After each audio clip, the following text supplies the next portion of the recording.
ధర్మ జిజ్ఞాసులకు శుభాశీస్సులు. నేడు ఒక ఉత్కృష్టమైనటువంటి అంశాన్ని మీ ముందు ఉంచాలనే సంకల్పంతో ఋషియజ్ఞ భాగంగా తెలియచేస్తున్నా. మానవుడి జీవితంలో అత్యంత ప్రధానమైనటువంటి అంశము వివాహం. ఈ వివాహం అనేటటువంటిది దాంపత్య జీవితంలో భార్యాభర్తల యొక్క అన్యోన్యత అనేది మన జీవన విధానంలో అతి ప్రధానమైనటువంటి అంశం. ఆ భార్యాభర్తల మధ్య సఖ్యత వల్లనే వాడి జీవితంలో మరి ఇంకేదైనా కార్యక్రమాల్లో ముందుకు దూసుకొని వెళ్ళటానికి అతి ముఖ్యమైనటువంటి కారణం ఈ భార్యాభర్తల అనురాగమే అత్యంత ప్రధానమైనటువంటి అంశమే.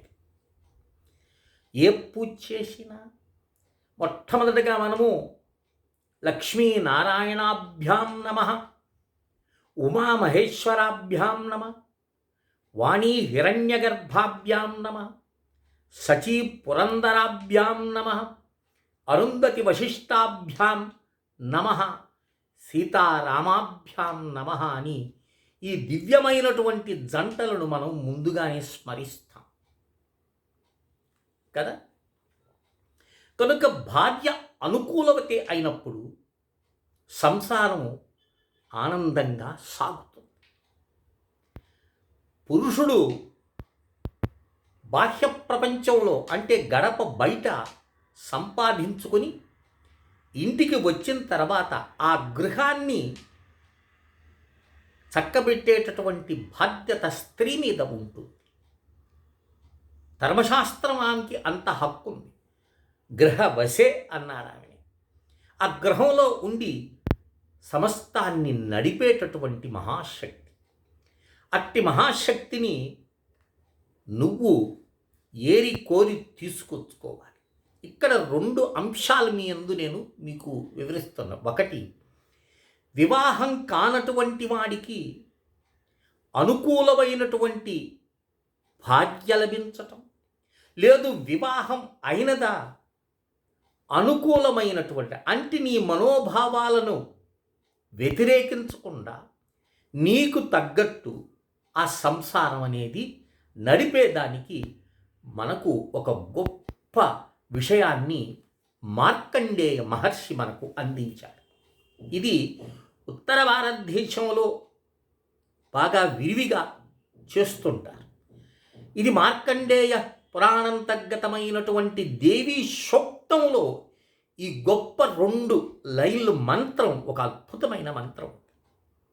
ఈ మంత్రానుష్ఠానం చేత వారికి వివాహం కానటువంటి వాడికి అనుకూలమైనటువంటి భాగ్యం. ఈరోజు మనం పేపర్లు చూస్తే చాలా ఆశ్చర్యం వేస్తుంది.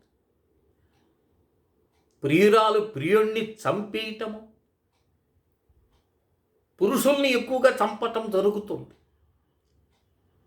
అంటే పురుషులు హింసించే వాళ్ళు ఉన్నారనుకోండి, కానీ మనకు ఈ పత్రిక, టీవీ వీటి ద్వారా మనకు తెలుస్తున్నటువంటిది భర్తలను సంహరించడం, ఆమె అనుకూలంగా లేకపోవడం, లేదా భర్త అనుకూలంగా లేదు. అంటే ఇద్దరి యొక్క అనుకూలతను దృష్టిలో ఉంచుకొని మార్కండేయుడు చెప్పిన ఒక అద్భుతమైన అనుష్ఠానం ఇది. మొట్టమొదటిగా వివాహం కానటువంటి వారికి చెప్తున్నాను. వివాహం కానటువంటి పురుషులు ఏం చేస్తారు? గొప్ప సంస్కారం కలిగినటువంటిది, నాకు అనుకూలమైనటువంటి భార్య కావాలని ప్రతి పురుషుడు కోరుకుంటాడు కదా. అలాంటి ప్రయత్నం ఇక్కడ మార్కండేయుడు మనకు చెప్తున్నాడు. మీరు మీ జన్మ నక్షత్రం రోజు లేదా ఒక శుభ నక్షత్రం రోజు ఒక శుభ గడియల్లో ఈ అనుష్ఠానాన్ని ఒక 40 రోజులు శ్రద్ధ భక్తితో చేసినట్లయితే 100 ఏళ్ల జీవితానికి వృద్ధాప్యం వచ్చేంత వరకు నీకు అనుకూలమైనటువంటి భార్య లభించి తీరుతుంది. 40 రోజులు నువ్వు సాధన చేయాలి. ఈ 40 రోజులు సాధనలో ప్రాతకాలం కానీ, మధ్యాహ్న సమయం కానీ, లేదా సాయంత్రం సమయమైనా ఈ అనుష్ఠానం చేయాలి. మొట్టమొదటిగా దుర్గా సప్తసతి అని చెప్పాను నేను. దీంట్లో ప్రధానమైనటువంటి దేవత దుర్గాదేవత. ఈ దుర్గాదేవతను ఒక ఫోటో పెట్టుకోండి అమ్మవారిది. 40 రోజులు అమ్మవారికి పంచపూజ చేయండి. ఈ 40 రోజుల్లో మధ్యలో కానీ రోజు నైవేద్యము టెంకాయ తప్పనిసరిగా కొట్టాలి. ప్రతిరోజు 40 రోజులు నారికేళాన్ని సమర్పించాలి. పూర్ణ ఫలము అంటారు అది. ఆ పూర్ణ ఫలాన్ని సమర్పించాలి. ఇంకొకటి మంగళవారం వచ్చినప్పుడు, అంటే ఈ 40 రోజుల్లో బాగా శ్రద్ధగా వినండి, మంగళవారం రోజు వచ్చినప్పుడు పులిహోర నైవేద్యం పెట్టండి. అలాగే గురువారం వచ్చినప్పుడు పాయసానాన్ని ప్రసాదంగా పెట్టి పంచపూజ చేయండి. మీరే పెద్ద షోడశ ఉపచారాలు చేయాల్సినటువంటి అవసరం లేదు. పంచపూజ చేసేయండి. ఆ పంచపూజ ఎలా చేయాలి అనేటటువంటిది మీకు నేను గతంలో చెప్పున్నాను. ఆ పంచపూజ అయితేనేమి, పంచపూజ చేసిన తర్వాత అమ్మవారికి ఓ అద్భుతమైనటువంటి 2 లైన్లు మంత్రం. ఈ మంత్రాన్ని నీ శక్తి ప్రతిరోజు 108కి తగ్గకుండా, లేదు 108 తప్పనిసరిగా చెయ్యాలి. ఇలా ప్రతి నిత్యము 40 రోజులు చేసినట్లయితే ఇంకొక కఠినమైన నియమం ఏంటంటే, ఈ 40 రోజులు మద్యము మాంసము జోలికి పోకూడదు. 100 ఏళ్ళు జీవితం, నీ భాగస్వామి మంచి సౌందర్యమైనటువంటి బాహ్య సౌందర్యం, సౌందర్యం కలగాలి. అలాంటి భార్య కోసంగా తపస్సు చేయక తప్పదు కదా నాయన. కనుక ఈ 40 రోజులు ఈ అనుష్ఠానం చేసినట్లయితే నీకు యోగ్యమైనటువంటిది భార్య లభించి తీరుతుంది. ఇది మార్కండేయ మహర్షి చెప్పినట్టు. మార్కండేయ మహర్షి అంటే ఎవరంటే సాక్షాత్తు చిరంజీవి, శివుణ్ణి మెప్పించినటువంటి వాడు బాల్యంలో. అలాంటి మహర్షి చెప్పిన ఓ గొప్ప మంత్రం. ఈ మంత్రాన్ని నేను ఇక్కడ ఎందుకు చెప్పటం లేదో మీకు నేను పూర్వం అనేక పర్యాయాలు చెప్పాను. అవసరం ఉన్నవాడు, దాహం ఉన్నవాడే నీటిని ఎత్తుక్కుంటాడు. లేదు నాకు మంచి భార్య కావాలి, నా జీవితం ఆనందంగా గడవాలి, నన్ను అర్థం చేసుకునే భార్య కావాలి అనేటటువంటి తపన ఉన్నటువంటి వాడు ఈ అనుష్ఠానం చేసి చూడండి. ఇంకొక రహస్యం చెప్పనా? ఈరోజు నేను ఈ స్థాయిలో ఉన్నాని అంటే భార్య కారణం. దానికి కారణం నేను స్వయంగా అనుష్ఠానం చేసి నా అనుభవాన్ని మీకు నేను తెలియచేస్తున్నాను. ఈ మంత్రానుష్ఠానం నేను చేసే ఆధ్యాత్మిక జీవితం ప్రయాణం చేసేటప్పుడు ఏ భార్యకు కూడా తన భర్త ఆధ్యాత్మికంలో నడవాలి, ఈ భౌతిక సుఖాలన్నింటినీ కూడా విసర్జించని కోరుకోదు, సుఖాన్ని అన్వేషిస్తుంది. కానీ నాకు అనుకూలమైనటువంటి దాంపత్య జీవితానికి ఈ యొక్క మార్కండేయ మహర్షి చెప్పిన అద్భుతమైన మంత్రం ఇది. దీని అనుష్ఠానం రహస్యంగా చేయాలి. దీన్ని బిగ్గరగా చదవకూడదు, అంతర్గతంగానే మననం చేయాలి. 40 రోజుల్లో ఉదయం, సాయంత్రం, మధ్యాహ్నం, ప్రాతకాలం అయితే పంచపూజ నైవేద్యం పెట్టేసావు, ఇక జపం మొదలుపెట్టు. 40 రోజులు సాయంత్రం కూడా వీలుండా శుభ్రంగా చెయ్యొచ్చు. ఇక వివాహం అయినటువంటి వారు అనేక మంది ఫోన్ చేస్తుంటారు, ఎడ్డమంటే తెడ్డం, తెడ్డమంటే ఎడ్డం. అలా అనుకూలంగా లేదు స్వామి అనేటటువంటి వారు కూడా ఉన్నారు. వారు కూడా ఇది 40 రోజులు ఇలాగే అనుష్ఠానం చేయొచ్చు. నా మీద ఉన్నటువంటి అపోహలు తొలగి నా భర్త, నా భార్య నాకు అనుకూలమైతే కావాలి అని నువ్వు జపం చేయొచ్చు. ఎందుకంటే మానవుల్లో గొప్పతనం ఏంటంటే తన చేసిన తప్పుని అయ్యో ఇది నేను తప్పు అని అంగీకరించడు. అంగీకరించావా నువ్వు మహాత్ముడివి. అలా అనుకుంటూ ఏం స్వామి ఇది మగవాళ్ళే చెయ్యాలి అంటే మగవాడే చెయ్యాలి. లేదు వాడు ఒక మగవాడు చేస్తున్నప్పుడు అంతర్గతంగా వాడు దుర్మార్గుడైనప్పటికీ వాడు హింసిస్తున్నాడు భార్యని, అయినా నాకు అనుకూలంగా ఉండాలి అనే భావంతో వాడు జపం చేశాడు అనుకోండి, వాడి బుద్ధి కూడా మారుతుంది. ఎందుకు? సరిదిద్దేటటువంటి శక్తి ఆ మహాశక్తికే ఉంటుంది, దుర్గమ్మకి. అందుకని ఎవరు తప్పున్నా సరే ఆ తప్పు చేస్తున్నటువంటి వారి బుద్ధి మారిపోయి సంసారంలో, కుటుంబంలో అన్యోన్యత అనేది ఏర్పడుతుంది. అంతేగాని చిన్న చిన్న విషయాలకి గొడవలు పడి ప్రాణాలు తీసేస్తున్నారు, తీసుకుంటున్నారు కూడా. మహర్షులు అందించినటువంటి గొప్ప గొప్ప విషయాల్ని మనం విసర్జించి తెలియక, తెలుసుకోలేక, తెలిసిన అనుష్ఠానం చెయ్యలేక మనము ఈరోజు అనేకమైన రుగ్మతల్ని ఎదుర్కొంటూ ఉన్నాం. కనుక వీటన్నింటినీ దృష్టిలో ఉంచుకొని మనకు చెప్పిన ఒక గొప్ప అనుష్ఠానం ఇది. 40 రోజులు అంటుంది, కళ్ళు మూసుకొని కళ్ళు తెరిస్తే అయిపోతుంది. 40 రోజులు ఉదయాన దుర్గా అమ్మకి పంచపూజ, మంత్రజపం, మధ్య మాంసాలను 40 రోజులు తినకుండా ఉండటం, నియమంగా ఉంటే ఇది ఒక తపస్సుగా భావించు. నువ్వు ఎంత ఉల్లాసంగా బయట నుంచి వచ్చావనుకోండి, భార్య అనుకూలంగా లేదు, ఎంత నరకం అనుభవిస్తాం మనం.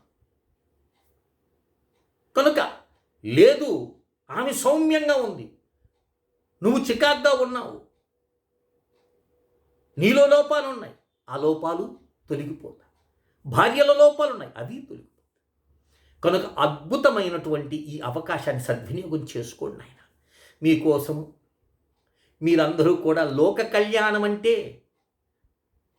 అందరూ ఉండాలి, ఆనందంగా ఉండాలనే ఉద్దేశంతో సాధనా పద్ధతుల్ని ఋషియజ్ఞ భాగంగా మీకు నేను అందిస్తున్నాను. కానీ దురదృష్ట విషయం ఏమిటంటే అందుకోలేకపోతున్నారు. ఒకవేళ అందుకున్నా సాధన చేయలేకపోతున్నారు. చూడండి, పుండుని మనము ఏదైనా బంగారు తొడుగుతో రౌండ్సేపు కప్పి ఆనందపడవచ్చు, కానీ అది లోపలది తినేస్తుంది.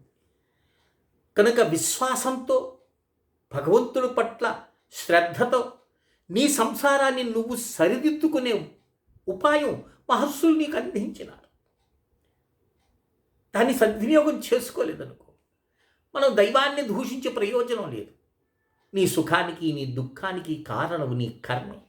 కనుక ఉత్కృష్ట కర్మాచరణ వల్ల నీ జీవితం సుఖమయం అవుతుంది, ఆనందదాయకం అవుతుంది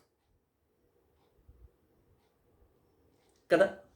కనుక ప్రతి ఒక్క వివాహం కానటువంటి వాడు, వివాహం అయినటువంటి వారు ఇద్దరూ కూడా చేసుకొని మీ జీవితాన్ని సుఖమయం చేసుకునే గొప్ప అనుష్ఠానం ఇది. చేస్తారా? కావాల్సినటువంటి వారు, స్వామి మేము చేసి మా సంసార సుఖాన్ని ఆనందమయం చేసుకోవాలని అనుకుంటున్నాము అనేటటువంటి వారు, లేదు మీ యొక్క సమీపంలో ఉండేవాళ్ళు కుటుంబం బాధలతో బాధపడేటటువంటి వారు, భార్యాభర్తల మధ్య సఖ్యత లేనటువంటి వారు, వారికి ఈ వీడియోని అందజేయండి. ఒక సంసారాన్ని మీరు ఆనందం కోరుకుంటూ వారు కూడా బాగుండాలి అనేది కేవలం నొత్తు అంటే కాదండి, అందరూ బాగుండాలి అని దానికి తగ్గట కర్మాచరణ చెయ్యాలి కదా. అనుకుంటే సరిపోతుందా? లేదు కదా. కనుక అలాంటి వారికి కూడా ఈ వీడియోని వారికి చూపించండి. ఈ మంత్ర అనుష్ఠానం ఎలా చేసుకోవాలో నేను మీకు వాట్సాప్లో నాకు మెసేజ్ పెట్టండి, స్వామి ఆ మంత్రాన్ని మాకు అందించండి అని. తప్పకుండా నేను మీకు అందిస్తాను. పంచపూజ కూడా వాయిస్ మెసేజ్ నేను పెడతాను. ఆ పంచపూజ వాయిస్ మెసేజ్ ఒకసారి 2 సార్లు విని రాసుకోండి.